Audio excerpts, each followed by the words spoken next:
As an intuitive, we sometimes struggle with saying no to people when it doesn't meet our needs. We may struggle to say no to intimacy in a new relationship, or we may struggle to say no when a friend wants to borrow money or borrow possessions that belong to us.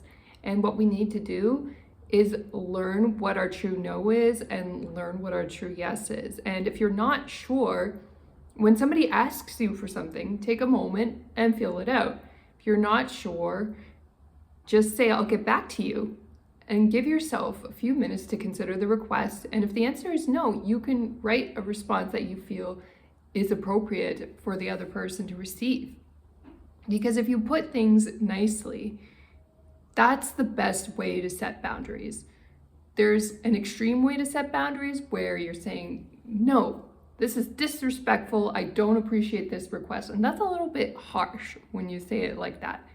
But then there's too soft of a boundary where you're saying, oh, I'm so sorry, I really wish that I could do that, when really you don't want to do that, and that's too soft.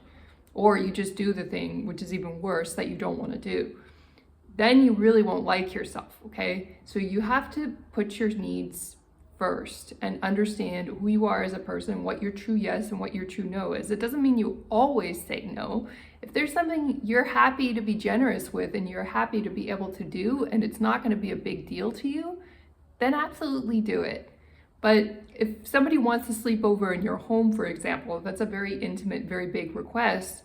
If someone wants you to write something on their behalf or recommend them and you don't know them too well, that's again a big request. You just want to take that time to consider if your true yes is your true yes or it's a true no.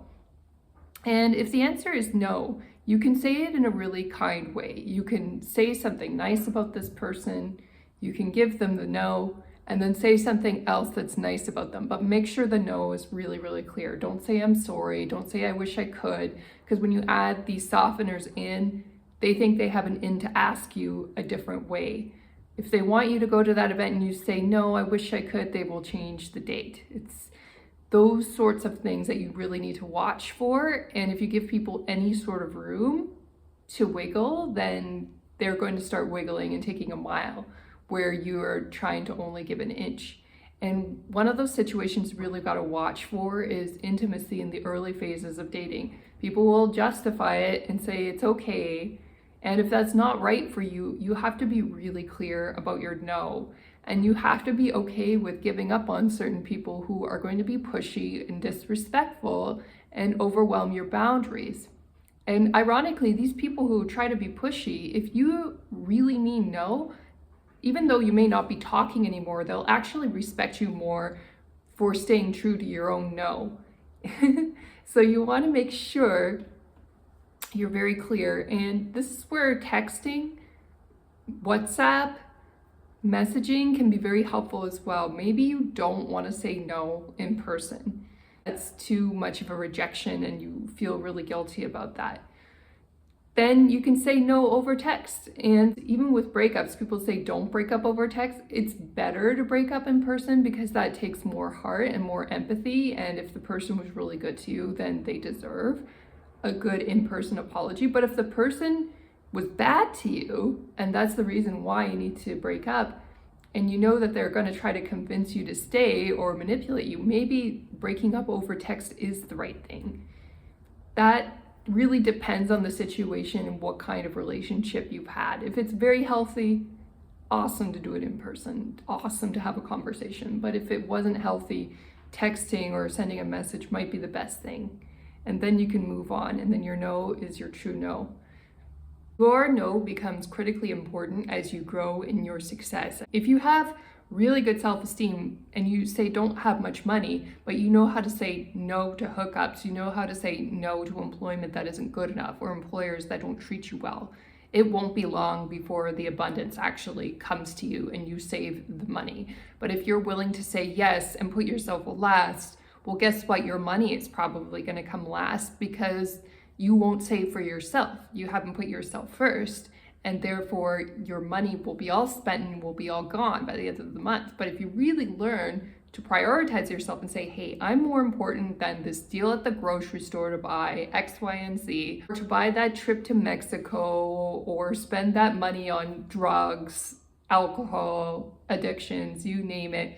When you decide that your health and your priorities are more important than all those things, then the lottery and all that is no longer appealing, because you don't feel like giving your money to the government. You want to keep your money to yourself, or at least the government runs the lottery in my country. Depends where you're from, but you want to keep that money and that resource for you. And that's the way you get rich slowly. I know it takes time, but money can compound. The more you put away, the easier it gets. So you have to say no in order to create that success, even if you're starting from scratch. And as you gain more resources, more assets in your life, and you have more that you can give, more people are going to come asking because they know you've got it. So you have to know how to say, hey, I'm really unavailable to provide that to you. If you really are struggling to say no to others, maybe it's because you struggle saying no to yourself. If you're saying yes to hookups or yes to things that are not good for you, it could be because you're also saying yes to alcohol. You're also saying yes to marijuana or winning the lottery or these other priorities that don't serve you.